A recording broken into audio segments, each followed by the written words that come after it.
सो hello students, हम class 12th history chapter 3 named kinship caste and class early societies इसके हम short notes करने जा रहे हैं, क्योंकि लास्ट टाइम रिवीजन में आपसे एग्जाम से पहले पूरा चैप्टर नहीं पढ़ा जाएगा। ठीक है, इतना टाइम नहीं होता कि आप सारे चैप्टर्स लाइन टू लाइन पढ़ सको। सो शॉर्ट नोट्स उस टाइम पे बहुत वैल्यूएबल होते हैं। सो हम स्टार्ट करते हैं हमारे अर्ली सोसाइटीज़ के चैप्टर के short notes. So first point हम देखेंगे महाभारत ये एक सोर्स है, ठीक है, जो हमें अर्ली सोसाइटीज़ के बारे में फुल इन्फॉर्मेशन प्रोवाइड करता है। ठीक है, सो ये बहुत इंपॉर्टेंट सोर्सेज से माना गया है एंड ये कंपोज किया गया था over a long period of time. यहाँ आप करेक्शन कर लेना, 4th century BCE to 4th century CE तक। ठीक है, एंड ये हमें वैल्यूएबल इन्फॉर्मेशन प्रोवाइड करता है उस टाइम के बारे में कि कास्ट सिस्टम क्या था, वर्ण सिस्टम क्या था। ठीक है, कौन कौन सी क्लासेस थी उस टाइम पे, सोशल प्रैक्टिसेस क्या क्या थी, जैसे कि अनटचेबल्स, इंटरकास्ट मैरिजेस अलाउड थी या नहीं। ठीक है, ये सब बताता है। सेकंड, इसके बाद हम बात करेंगे वर्ण सिस्टम की। सो वर्ण सिस्टम में क्या होता था कि सोसाइटी जो है 4 वर्णास में डिवाइड होती थी, ब्राह्मण, क्षत्रिय, वैश्य, शूद्र। ये बहुत इंपॉर्टेंट टॉपिक है, यानी आपका शॉर्ट क्वेश्चंस में भी आता है वर्ण सिस्टम। ठीक है, सो ये आपको 4 नाम याद रखने हैं, ब्राह्मण, क्षत्रिय, वैश्य, शूद्र। ब्राह्मण्स को सुपीरियर माना जाता था। ठीक है, ये फर्स्ट नंबर पे माने जाते थे। एंड जो ब्राह्मण्स होते थे उनका काम होता था कि वो या तो टीचर्स बनेंगे या मंदिर में पुजारी यानी प्रीस्ट्स बनेंगे। देन इनके एग्जैक्ट नीचे आते थे क्षत्रियास। ठीक है, जो भी क्षत्रियास होते थे वो या तो वो किंग बनेंगे या फिर वो युद्ध में लड़ेंगे यानी वॉरियर्स बनेंगे।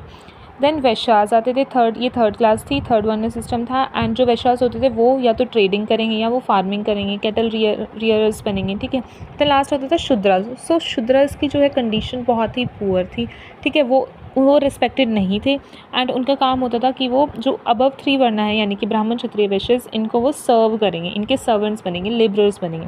ठीक है, सो ये वर्ण सिस्टम बेस्ड था ऑन बर्थ एंड ड्यूटीज़ की। मान लो कि किसी का जन्म हो गया क्षत्रिय फैमिली में, तो वो मतलब उसका बर्थ उसमें हुआ है तो वो किंग ही बनेगा। अगर किसी का ब्राह्मण में है तो वो प्रीस्ट या टीचर ही बनेगा। ठीक है, नेक्स्ट हम बात करते हैं किनशिप एंड पेट्रिलिनी की। सो इसमें इसका मतलब है कि जो भी ब्लड रिलेशंस होते थे, जैसे कि एक फैमिली है एंड उसमें जैसे आपके मम्मी पापा हैं, देन आपके जो चाचा ताया जी, ठीक है, ये सब हैं, मतलब जिन सब के साथ आपका खून का रिश्ता होता था ना, ब्लड रिलेशन होता था, उन्हें जो है किनशिप बोलते थे। ठीक है, सो किनशिप उस टाइम पे होती थी एंड जो भी पैट्रिलिनियल डिसेंट होता था, मतलब जो भी प्रॉपर्टी इनहेरिटेंस जिसे करना था वो मेल करता था यानी सन करता था, डॉटर का प्रॉपर्टी में हिस्सा नहीं होता था। ठीक है, आज भी ये चीज़ बहुत चलती है कि हाँ डॉटर का हिस्सा नहीं होगा, बट लीगली डॉटर का हिस्सा होता है आज के टाइम पे। ठीक है, तो जो सन्स होते थे वही प्रॉपर्टी इनहेरिट करेंगे एंड डॉटर का सिर्फ एक ही हक होता था, स्त्री धन, यानी जो भी उसे शादी के टाइम पे जो भी मिलेगा अपने पेरेंट्स से, ब्रदर्स से, ठीक है, उसका सिर्फ वही हक माना जाता था। ओके, सो इसके बाद हम बात करें कास्ट एंड जाति की, तो जाति भी वर्ण के अंडर फिर जातीज़ भी आने लग गई थी। ठीक है, बहुत सारी जातीज़ बन गई थी and they were also based on birth and occupation. ठीक है, कि जिसका बर्थ जिस ऑक्यूपेशन में हो गया फिर वो उसी जाति का माना जाएगा एंड वो चेंज नहीं कर सकता। मैरिज के रूल्स भी बड़े फिक्स्ड थे। ठीक है, कास्ट ही डिफाइन करती थी कि किसके साथ शादी होगी। ठीक है, क्योंकि इंटरकास्ट मैरिजेस अलाउड नहीं थी, सेम कास्ट में ही वो उन्हें जो है शादी करनी होती थी। ठीक है, एंड कुछ कम्युनिटीज़ को जो है अनटचेबल्स भी माना जाता था, वो हम आगे देखेंगे। इसके बाद हम बात करते हैं मैरिज की। सो मैरिज को एक बहुत इंपॉर्टेंट सोशल इंस्टीट्यूशन माना जाता था। एंड मैरिज कैसे होती थी, एंडोगेमी, एक्सोगेमी। देखो मैं आपको 4 टाइप्स की मैरिज बताऊंगी। फर्स्ट है एंडोगेमी। सो जो एंडोगेमी मैरिज होती थी उसका मतलब होता था कि सेम कास्ट में शादी हुई। एक्सोगेमी होता था कि कास्ट के बाहर शादी होना, मतलब पर ये अलाउड नहीं थी। सो एंडोगेमी अलाउड थी, सेम कास्ट में शादी अलाउड थी, बट एक्सोगेमी यानी इंटरकास्ट मैरिजेस अलाउड नहीं थी। ठीक है, देन आता है पोलीगेमी। पोलीगेमी मतलब एक मेल की मल्टीपल वाइफ्स होना। ठीक है, ये सिर्फ किंग्स को अलाउड था, किंग एंड जो एलीट्स होते थे ना, रिच होते थे, नॉबल्स, उन्हें अलाउड था, बट कॉमन पीपल को मोनोगेमी अलाउड था। मोनोगेमी मतलब सिंगल वाइफ। ठीक है, सो ये 4 टाइप्स की मैरिजेस होती थी एंड इनसे अलग अगर फॉर्म्स देखें तो 8 फॉर्म्स ऑफ मैरिजेस होती थी।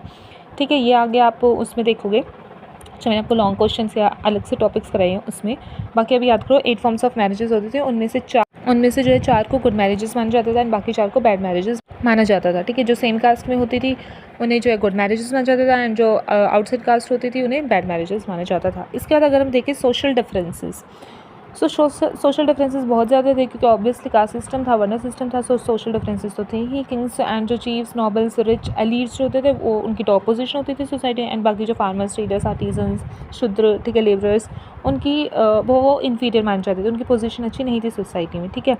एंड लग्जूरियस लाइफ, वेल्थ, इनमें भी डिफरेंस होता था, ठीक है, ये सब, और जो भी रिसोर्स होते थे ये सब किंग्स के पास ही होता था। देन हम बात करते हैं पोजीशन ऑफ वुमेन की। सो वुमेन जो है बहुत इंपॉर्टेंट रोल प्ले करती थी फैमिली में भी एंड रिलीजियस लाइफ में भी। Women were respected and honoured, but उनके पास rights as compare to man बहुत कम होते थे, ठीक है। कुछ फेमस वुमेन इनके नाम आपको याद रखने हैं, बहुत इंपॉर्टेंट है। द्रौपदी, कुंती, गांधारी, गार्गी एंड मैत्रेय, ये तो याद रखना है, ठीक है। वुमेन को अब मैंने बताया कि स्त्रीधन मिलता था, सिर्फ वही उनका हक होता था, एंड प्रॉपर्टी में उनका कोई हक नहीं होता था, उनके भाई को यानी घर के बेटे को ही जाती थी, and society was patriarchal, male dominated जो है फैमिली थी। फिर हम बात करते हैं चंडाल्स की। सो चंडाल्स उस ग्रुप को कहते थे या उस कम्युनिटी को कहते थे जिन्हें कि अनटचेबल माना जाता था उस टाइम पे, ठीक है, यानी उन्हें टच करना माना जाता था कि अगर हमने उन्हें टच कर लिया तो हम भी अशुद्ध हो जाएंगे, ठीक है। सो चंडाल्स को अशुद्ध माना जाता था, एंड ये माना जाता था अगर उन्होंने हमें टच कर लिया तो हम भी अशुद्ध हो जाएंगे। इवन टच कर लिया, अगर हमने उन्हें देख भी लिया तो भी हम अनटचेबल हो जाएंगे, ये माना जाता था, हम अशुद्ध हो जाएंगे, ठीक है।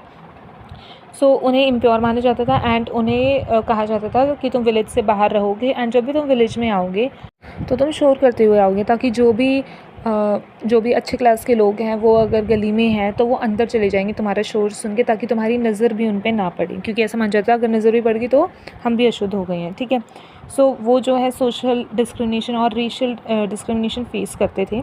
अब कुछ इंपॉर्टेंट वर्ड्स देख लेते हैं, जैसे कि पैट्रिलिनी है, उसका मतलब होता है कि डिसेंट थ्रू मेल लाइन, ठीक है, कि फादर के बाद उसका बेटा ही जो है उसका वंश आगे चलाएगा, एंड प्रॉपर्टी भी बेटा ही लेगा। देन मेट्रोनाइमिक, पर जो नाम होता था वो मदर से डिराइव करते थे।